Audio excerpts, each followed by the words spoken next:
బంగాళాఖాతంలో అల్పపీడన ప్రభావంతో ఏపీలో పలుచోట్ల భారీ వర్షాలు పడుతున్నాయి. కాకినాడ జిల్లాలో వాతావరణం ఒక్కసారిగా మారిపోయింది. కాకినాడ సిటీ సహా చుట్టుపక్కల ప్రాంతాల్లో ఉరుములు మెరుపులతో వర్షం పడుతోంది. దక్షిణ మధ్య బంగాళాఖాతంలో వాయుగుండం కొనసాగుతోంది.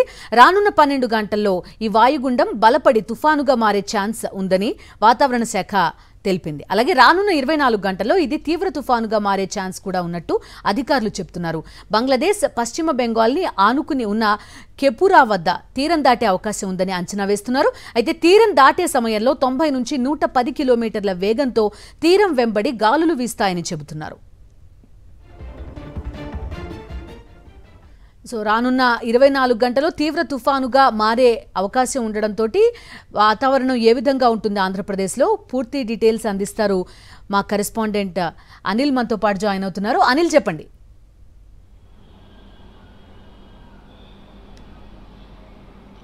థ్యాంక్ యూ బిందు.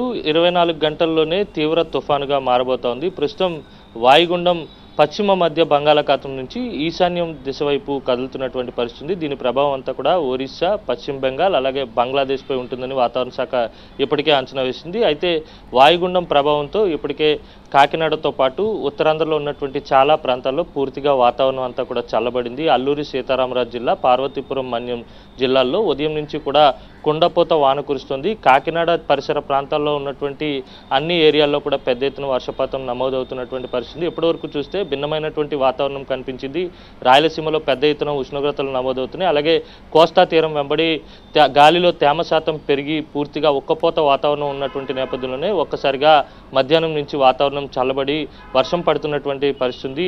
అయితే తుఫాను ప్రభావంతో కోస్తా తీరం వెంబడి ఉన్నటువంటి ప్రాంతాల్లో చెదురుమదురు వర్షాలు పడేటువంటి అవకాశం ఉంటుందని, అలాగే కోస్తా ప్రాంతంలో తేలికపాటి నుంచి మోస్తరు వర్షాలు కూడా 1-2 చోట్ల ఉండేటువంటి అవకాశం ఉంటుందని వాతావరణ శాఖ ఇప్పటికే అంచనా వేస్తోంది. అయితే తుఫాను తీరం దాటేటువంటి క్రమంలో పూర్తిగా ఆయా ప్రాంతాల్లో అంటే పశ్చిమ బెంగాల్, అలాగే బంగ్లాదేశ్, అలాగే ఒరిస్సా, ఏదైతే ఉత్తర ఒడిశా ఉంటుందో ఆ ప్రాంతాల్లో పూర్తిగా గాలుల వేగం కూడా తీరం వెంబడి 90 కిలోమీటర్ల నుంచి 110 కిలోమీటర్ల వేగంతో గాలులు ఉంటాయని, అలాగే మన తీర ప్రాంతానికి సంబంధించి ఏపీలో ఉన్నటువంటి తీర ప్రాంతం వెంబడి గాలుల వేగం కూడా 40 నుంచి అత్యధికంగా 60 కిలోమీటర్ల వేగంతో గాలులు వీచే అవకాశం ఉన్న నేపథ్యంలో పూర్తిగా పశ్చిమ మధ్య బంగాళాఖాతం వైపు మత్స్యకారులు ఎవరు కూడా వెళ్ళకూడదంటూ ఇప్పటికే విశాఖ తుఫాను హెచ్చరికల కేంద్రం అధికారులు హెచ్చరికలు జారీ చేశారు. పూర్తిగా చూస్తే కనుక వాతావరణంలో మార్పులు సంభవించాయి. తేలికపాటి వర్షపాతం అయితే నమోదవుతుంది. రేపు కూడా వర్షాలు పడేటువంటి అవకాశాలు అయితే స్పష్టంగా కనపడుతున్నాయని వాతావరణ శాఖ సూచిస్తోంది. ఇప్పటి వరకు చూస్తే కనుక సాధారణం కంటే